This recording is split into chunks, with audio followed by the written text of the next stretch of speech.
Teacher strikes are likely to end for good in England after union leaders come out in support of a new government pay offer. Yeah, teachers have been offered a 6.5% pay rise. The Education Secretary Gillian Keegan, who we can see there this morning, says there will be no cuts to frontline education services. Thank you for joining us.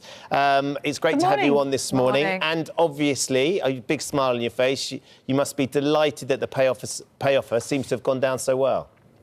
Yes, I am, and mostly delighted for teachers because I think they do an amazing job, and I'm delighted that, well, hopefully they will accept the deal. Obviously, the unions are going to recommend it, but I think it's a fair deal, and I think it fairly respects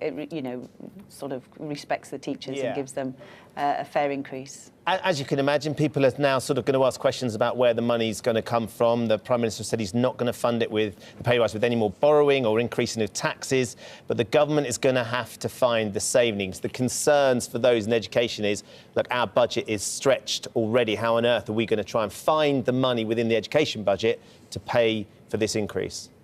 Well, that's always the difficulty with education because it's not really the headline figure. The question the head teachers and the school teachers always ask is the funding enough to cover it? Because otherwise that leaves head teachers with an awful decision, pay somebody extra and maybe make somebody else redundant or cut some other expenditure in schools. So that is not what we're doing, and that wouldn't have been accepted by all four unions, and it wouldn't be accepted by the teachers either. So that's what always makes it tricky, that we need to find the money. There's some money in budgets to cover some parts of a pay rise, but when you get something which is a lot larger than was anticipated, then we have to find more money to fund that. Otherwise, it puts too much pressure on school budgets. So are you confident that the money is there then, that the money that you're going to have to fund these pay rises is there, not just for this year, but for the future years as well?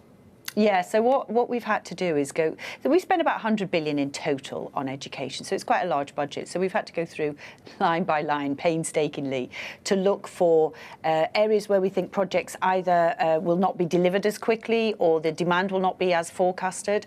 And the big change is what usually happens in government budgets is you forecast. It's quite natural people over forecast, but any underspends always go back to the Treasury, and then the Treasury is the one that does all the reprioritising. And that's how government funding works. In this instance, the Treasury has basically permitted us to keep the underspends that we will have across lots of these other budget lines, and that we can move that money and funding into teachers' salaries and to pay for this pay award. It's not easy. We have to slow some things down. We've had to anticipate where we think they won't actually be delivered quite as we anticipated when we put the forecast together.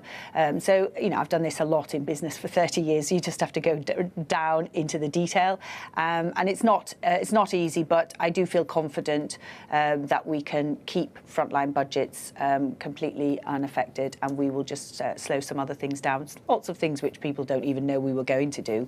We will slow some things down. Like what? Because I mean, if you look at it, because of course it's never with a pay rise. Is it just the one-off for that year? It goes over several years, so up till about 2025. Is 1.4 billion predicted? That's the figure we've given that the Department for Education, your department, would have to find. That feels like a lot, and I wonder what can be cut. What sort of projects are going? Well, it's actually more than that, because that's just the teachers' pay part of it. Right. What we've also got is we have a fund for smaller schools or schools that may get into financial difficulties. Because when I talk about school funding, I'm always looking at the averages. So there could be some smaller schools. So we have a fund where if they get into financial distress, they can come to the department. So I've increased that as well by £40 million. And then the other thing that we've also announced that we're funding is additional money for FE colleges and sixth form colleges, so that they can also tackle their recruitment and retention challenges. So that's 185 million in the first year and 285 million in the second year. So it's actually quite a lot more that we have to find. So the projects, I mean, we've just gone through so much. There's 100 billion. So it is a smaller percentage of the budget, but a lot of school budgets and a lot of the budget is kind of protected for schools or for apprenticeships, etc. So we've had to go through and look at various things. There's lots of different schemes that we have where you anticipate demand, where you've got capital funding or you've got other programmes that you were going to roll out. We've just reprogrammed them really and reprioritised them. Some of them we've slowed down, some of them we will not do, this year or the year after. But they're all things that we hadn't really announced a lot of it. But there's nothing, things like special educational needs, building conditions, the new childcare offer, which a lot of your viewers are really anticipating. That's all still safe, yes. Okay. So that wouldn't be very popular, I think, because I know that's anticipated. So look, you get the gold star from the Prime Minister because you've got your department and the unions involved to agree.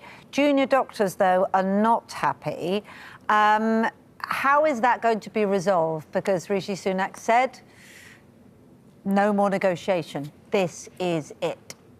Well, that's very difficult. And to be honest, the junior doctor's starting position is way above where anyone else has started, to be honest. I think it's 35% that they're still demanding before they'll even, consider anything. So it's very, very difficult when you start with those unreasonable demands. What I would urge the junior doctors to do is to do what everybody else has done. I mean, more than 1 million healthcare workers have agreed a pay rise, either a negotiated one with lump sums or via the independent pay review body. And the independent pay review bodies, they do look in great detail at, retention and recruitment and like other professions and pressures on the profession as well.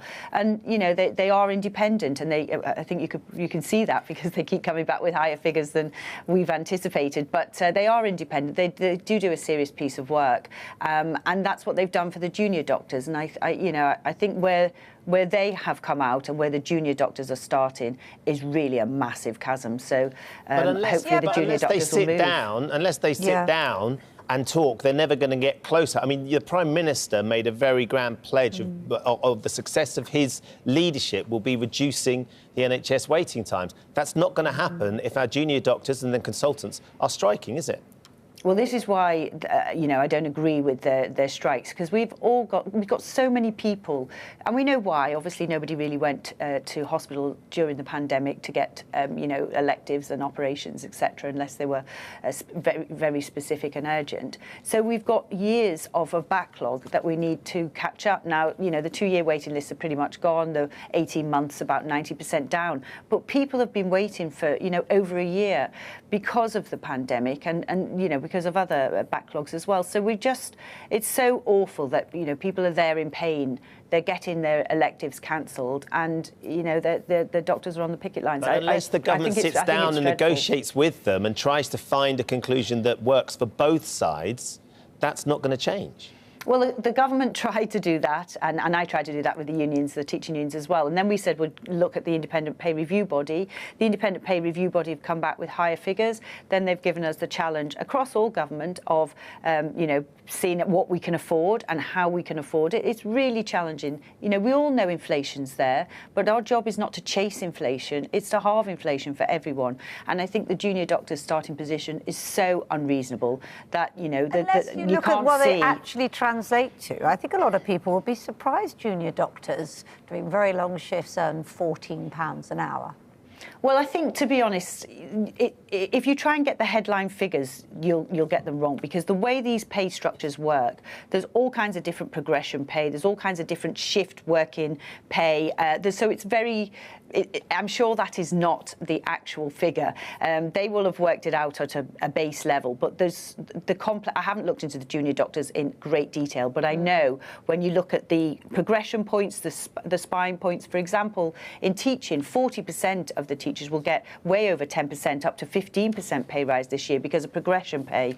The pensions are 23.6% employer contribution. There's lots of different elements to it. So I am sure that it is not representative for them to just choose that one figure. I'm pretty sure that will be the case. Whatever it might be, whether you dispute it or not, because that's what they're saying, we need to get them back, don't we? We need to get them back to work, because we need to get our doctors doing what they do best, what they do brilliantly, what they've chosen to do, which is, working in the NHS and looking after their patients.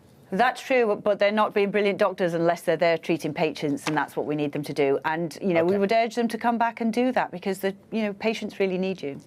Gillian Keegan, we're going to have to leave it there. Thank you for your time. Thank you.